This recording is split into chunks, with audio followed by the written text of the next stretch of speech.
Steeler Nation. We are riding high off that victory in Atlanta.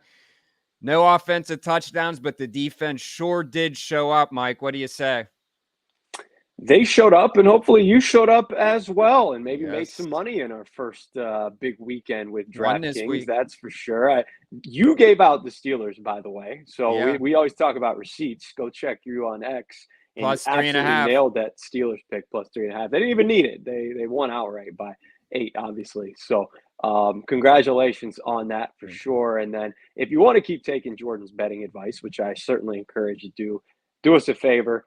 This new season, of course, means new ways to get in on the action at DraftKings Sportsbook, an official sports betting partner of the National Football League. Very important. You sign up right now. Use our code SICKSPORTS. New customers get 200 in bonus bets so you can follow Jordan. When you bet just $5, yes, just $5 for 200 in bonus bets, only on DraftKings. The crown is yours. Listen, if you're ready to place that first bet, why not go with the Steelers again this coming weekend? 3-point favorite in Denver. The Broncos struggled last weekend against the Seahawks. Bo Nix is a rookie. We're going to talk to our guests a little bit about that, who is very tuned into college football, of course. So, listen, make sure you guys bet responsibly. Right, Shane? Gambling problem? Call 1-800-GAMBLER. In New York, call 877-8-HOPE-NY or text HOPE-NY 467-369. In Connecticut, help is available for problem gambling. Call 888-789-7777 or visit ccpg.org. Please play responsibly. On behalf of Boot Hill Casino and Resort in Kansas, 21 and over. Age and eligibility varies by jurisdiction. Void in New Hampshire, Oregon, and Ontario. Bonus bets expire 168 hours after issuance. For additional terms and responsible gaming resources, see dkng.co/ftball. NFL Plus Premium offer available only to new and former NFL Plus subscribers. Additional NFL Plus Premium terms at nfl.com/terms. You probably hear it in my voice. There you have I'm it. sick. I have a cold. I'm tired. I haven't slept much because football season is back, bro. And guess what? We have something perfect for that with our other partnership, and that's Manta Sleep. And the best thing about this, I'll tell you guys straight up, I go to bed, I'm an early riser, 3 a.m. every day for me. Sometimes when I go to bed, I need to recharge, get 8 hours of sleep. I slip on this Manta Sleep mask. It is absolutely a full blackout. I mean, it's like being at Acrisure Stadium, terrible towels going, blackout, everything. And the comfort is there. A lot of these masks, you kind of realize that they're on your face. I sleep like nothing, man. There can be a tornado, a hurricane, a natural disaster, you name it, whatever. Manta Sleep, it's the way to go. So make sure you use our code 6Steelers for 10% off. Again, that's 6Steelers, 10% off. And the best part about it is when you're traveling as well. I know you just got back from Italy and used yours. So just all around great stuff over at Manta Sleep. You need to recharge. Saturdays are for the boys. Sunday is for the crock pot and Steelers. And we're going to talk to a great, great guest next and break down some of these Steeler draft picks and see what he has to say. So, Shane, take it to the end zone. Turn up your volume. Because you're about to listen to The Sick Podcast. Steelers Crazy. Harris Smith shields. Blackout. Polamalu takes it home. Super Bowl 43. Pittsburgh might be bound for that thanks to number 43. The sickest Pittsburgh Steelers podcast. Sports entertainment like no other. It's gonna be sick. He is a lead college football analyst over at NBC Sports and Roto World. You can find him on X at CF Froton. He is none other than our guy, Eric Froton. Eric, what's going on? Thank you very much, gentlemen. Excited to be here and talk a little bit about the Steelers. Congratulations on the Week 1 win. Yeah. Hey, we'll take it, even though we did nothing to participate in that directly. I'm going to kick it to Jordan in a minute. But first of all, I wanted to mention you. I was going through some of your X and parsing through some of the resources as well. I think it's interesting. Everybody talks so much about NIL and putting names in video games now of college players. College fantasy football is something that I was so excited about a handful of years ago when I was first able to do that. It is a whirlwind of craziness because you got, teams like Bama winning 60-0, or not a good example from last week, but like Clemson. How fun is this college fantasy football? Oh, if you like NFL fantasy football, then just imagine that times literally 5, because there's 134 teams currently in the FBS. It seems like they keep adding all the time because they have to replenish that lower G5, because all the G5 teams are kicking up to the P4 now. You know, it's become the super conference land. But the good thing is you have all different kind of ways and structures that you can put your rosters together. And, you know, in the NFL, the rosters are pretty, you know what they are. You know who the starters are. You know who's going to play, you know, relatively what the snaps counts are going to be, except for George Pickens at a 65%. What's up with that? But, you know, with college, man, you don't know from what all the research you do in the preseason. Once week 1 comes out in the depth charts and you start seeing the snap counts, everything goes out the window, and you have to really abandon your priors and reorganize quickly. So it helps in the sense that, you know, it keeps you flexible. It's like, look, you can do all the research you want. If they're not on the depth chart, they're not on the depth chart. They're buried. Yeah. They're not playing, and it's just how it is. You made a bad call. Move on. Yeah. And do, you know, it certainly teaches you to be flexible. But just imagine, instead of just getting 3 games, 3 games at 4 o'clock, you know, maybe 4 if you're lucky in the NFL, you get another, 30, 40 still left from 4 p.m. on. Mm-hmm. It's wall-to-wall games happening all the time with different styles, with different staffs, all the movement. It's so dynamic. I love it. I think if you like NFL football, you know, fantasy, then college is that times 10. It really is. It's dangerous, but a good kind of dangerous.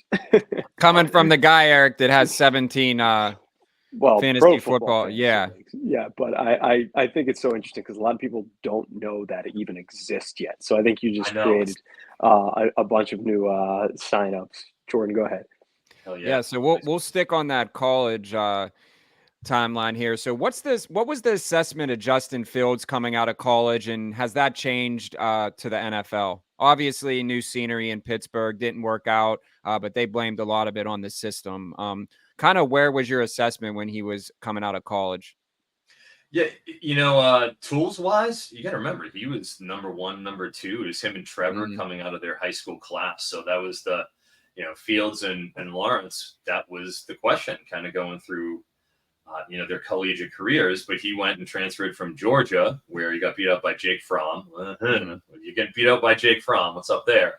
But then what's great at Ohio State, of course. And, I mean, he has the tools. You look at the body, you look at the arm, like it's there. The problem is his time to throw coming out of college was noticeably high. Like it was right around that 3.5 mark. And if to talk about a guy you mentioned earlier, Bo Nix was right around like 2.2, 2.4, you know, right in that range in terms of his release. He was one of the quickest. I think he was the quickest in the country. He was just getting it, reading, counting, strike. He was very efficient in terms of the way he ran that Oregon offense. So it was kind of the opposite with Fields, where he'd get back there and he'd be waiting and okay, here it is. But that doesn't translate as well to the NFL. You have to be extremely efficient. You want to have that rhythmic passing. It doesn't look like that has translated as well as we kind of hope that the tools he possesses in terms of kind of developing that rhythm at the next level. Yeah. Do you think that he could be successful long term? I have him as my QB3 in my most recent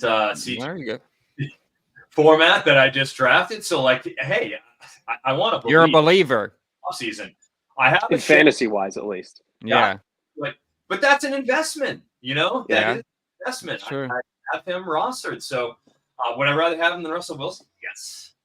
And I think that with Mike Tomlin, with the Steelers, you guys do have a history of, you know, being pretty darn successful and kind of making lemonade out of, at times, lemons. I really, I do have a lot of respect for the staff. I think that goes a long way.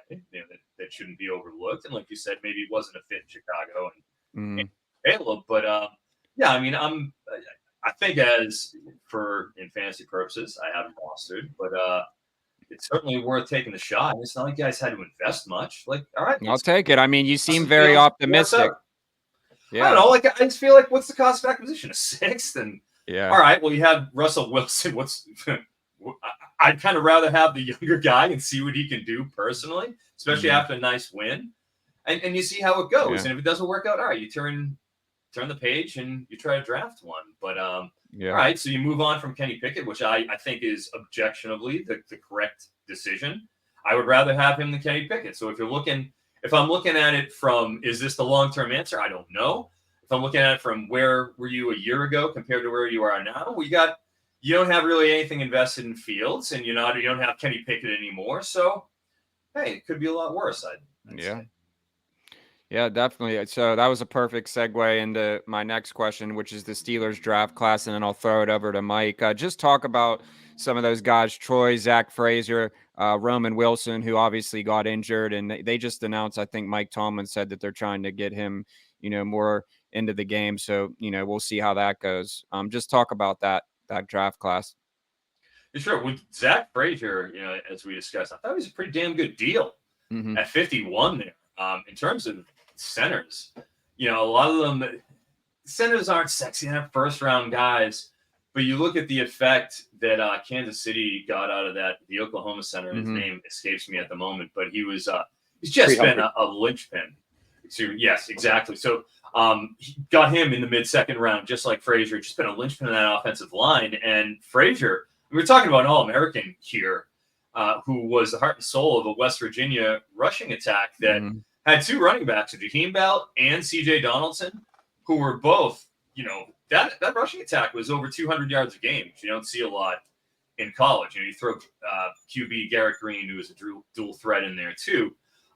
He was calling all the line assignments and doing everything there. And he was excellent, a very, very high level blocker. And you stick somebody like that in the middle of your line, who's that capable, who can play right away. I mean, I don't know how he did this week, but I would assume Frazier's probably getting snaps out of the gate, right? He was fantastic. Yeah. Oh, of course he was. Right. I apologize for not being as dialed. Well, they had Nate Herbig there, and that wasn't even his position. Yeah. So, and then once he easy got evaluation on Frazier, like 51, just check. You're gonna be thrilled with him. He's gonna be excellent. Probably gets a second contract. Payton Wilson too. I don't want to forget about Payton Wilson. Yeah. Because it's all health with him. Dude, he's a Ben Eric winner. I mean, you look at that NC State, what happened to them against Tennessee just a couple of days ago, without Payton Wilson in the middle of that line, without three defensive linemen, they got destroyed by Tennessee, just absolutely run over. And Payton Wilson was the heart and soul of that defense. Yeah, he's got 2 ACLs.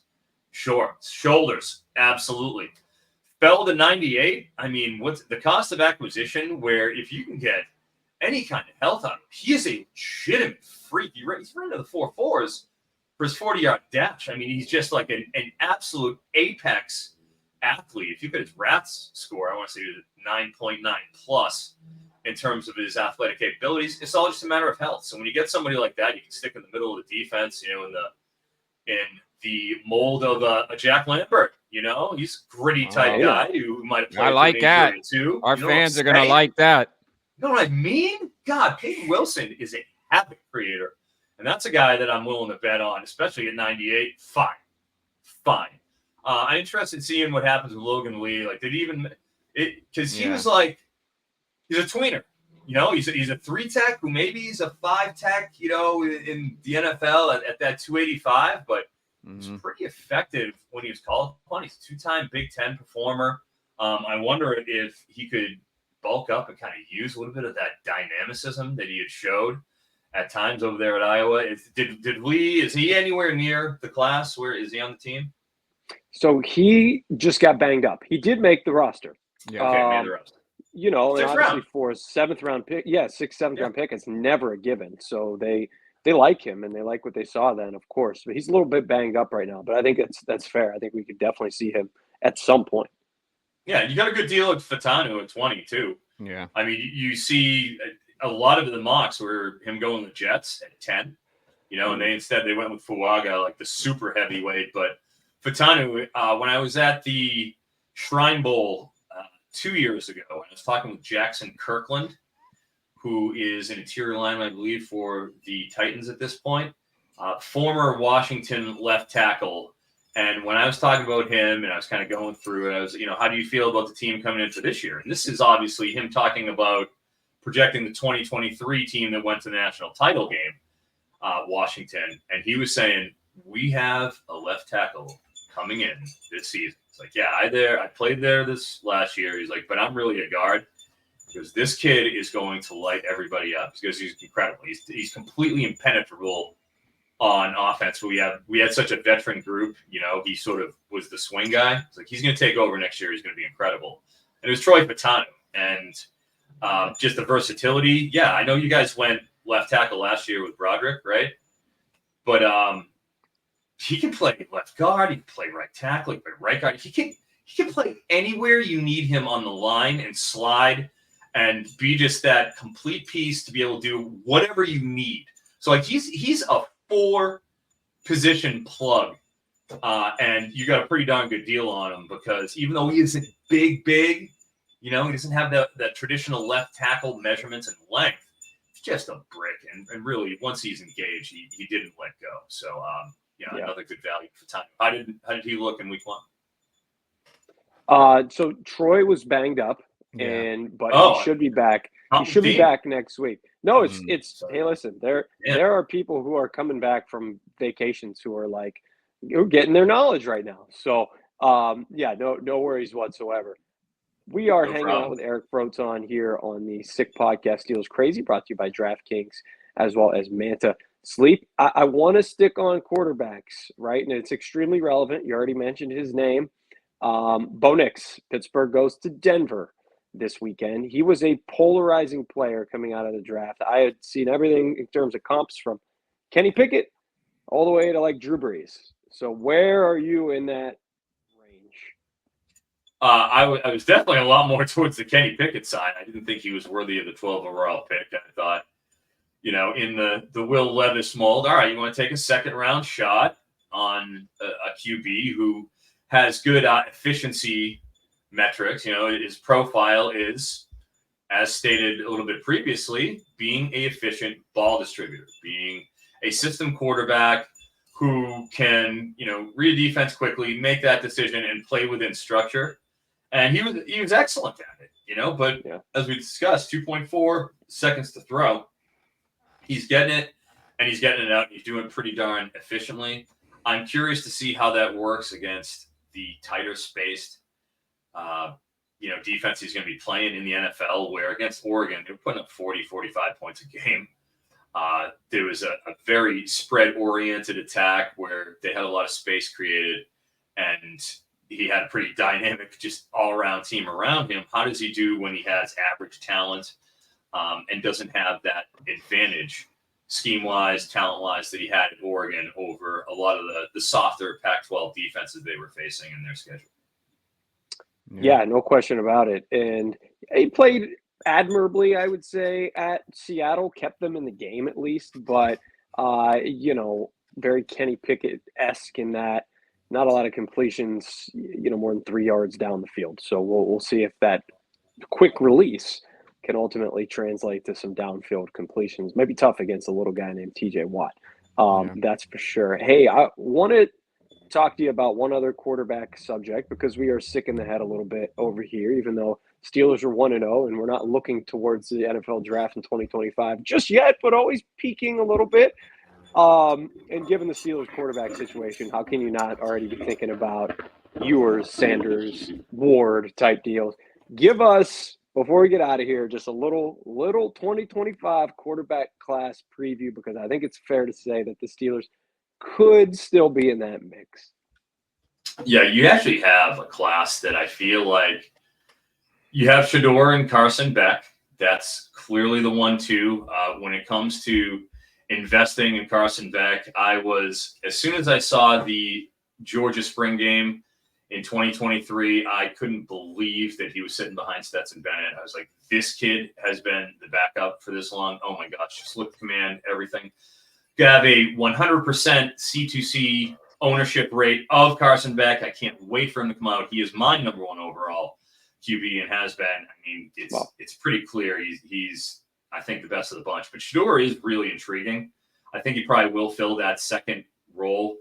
he's got a terrible offensive line at Colorado. I just really evaluated him in his game against Nebraska, and like there's real problems. I mean, throwing side to side didn't look particularly comfortable. Every time he dropped back, though, he was getting barnstormed. So they really had to shorten sort of the passing area. He had an ADOT that was 4 yards deeper in game one against North Dakota State than he did against Nebraska, who has probably a top 20 defensive line. Caused Nebraska to really jump some routes. He threw a pick six early in the game. But when he was settled, you see the arm strength and the arm talent where when he makes his decision and he's set and he turns and he throws, those defenders are flat-footed, and it looks like when they're trying to stop, drive, and adjust, they can't, like, his velocity's really legit. And when he's, comfortable and when he's in a rhythm, he has real arm talent. So even though it's kind of circus over there and there's a lot to criticize, and his pressure to sack rate is ridiculous because he's getting harassed all the time, I just think there's a path for him to be extremely effective and to be a really good NFL quarterback. I mean, I can't help it. I'm not a big Colorado, guy. I'm just sort of calling how I see it. But he's got the arm talent, even if I think the team is probably going under their 5.5 wins this year. Also, definitely Quinn Ewers. He was a little undersized. His arm is big, and he can make a field side throw, 15-yard out, which is a real man maker. He throws that with confidence and can do it with a flick. So, I mean, he has the talent. We'll see if he puts a full season together. And, I've seen, if I had to be a little bit of a wet blanket, I need to see more out of Jalen Milroe. He's athletic, he's talented, and he's got the frame and everything, and he's a good scrambler and everything. And when he's structured and everything's going fine, he's got a good arm. But man, he was very inaccurate downfield last game. He's running the Kalen DeBoer offense coming over from Washington, which is going to have more vertical throws. They only threw 24 passes a game last year under Bill O'Brien at Alabama. I'm interested to see how he handles the increased passing volume where he has to kind of throw guys open a little more often. I need to see that before I'm ready to put him in the first round. Eric, great stuff. We gargle a lot of the same recycled stuff over here over and over. Steelers quarterback situation, AFC North, so on and so forth. So it's nice to talk a little college ball and how that can intertwine. Oh, happy to do so, boys. Play some college fantasy football out there. Remember, give it a shot next year. You got us excited. Underdog. We got it. It's going all the time on Underdog. Yeah. Nothing like taking a Tulane, running back or something. You know what I mean? Like there's something about just drafting Christian McCaffrey and hitting the button to Jamar Chase or whoever it is. But when you're scouting that SMU receiver, it just hits different, as they say. God, music to my ears, my friend. Hey, we really appreciate it. It was a pleasure. Absolute pleasure. Thank you very much, guys. Eric Froton, CF Froton. Take care. On X, NBC Sports Roto World. Check out all his stuff. Jordan, the good stuff. Like we say, I mean, it's hard to not get on this and constantly talk about Fields versus Wilson. Yeah, I mean, a little bit, especially now. But it's cool to switch it up every once in a while. So really nice having him on. Hopefully we can do it again. And hopefully the Steelers can do it again this Sunday, right? Yeah, I mean, I think they're going to go 2-0. I just don't think Denver has a lot going on over there. Hopefully the offense can find the rhythm. I will say this, Justin Fields didn't turn the ball over, and that's why the Steelers were able to win the game. And obviously shout out to Chris Boswell because he's the MVP. We know that. Really sad about the punter situation. I think Cameron Johnson, I think that he was just doing really good. And obviously with Harvin, it didn't work out, but yeah, we'll see. It's a game of inches. It's a game of field position, and it's a game of we need to get that ball in the damn end zone. So we'll see. Facts. I totally hear that. And hey, while we're on the college topic, shout out Rice, Chris Boswell's alma mater. Shout out Rice, baby. So big shout out to Rice. Shout out to Shane. Rice. Delicious. Shout out to Shane. Take it away, Shane. Tuning in. See you soon. And that's a wrap. Hope you don't miss us too much until next time. Follow the Sick Podcast Steelers Crazy on YouTube, Instagram, Facebook, Google Play, and Apple Podcasts.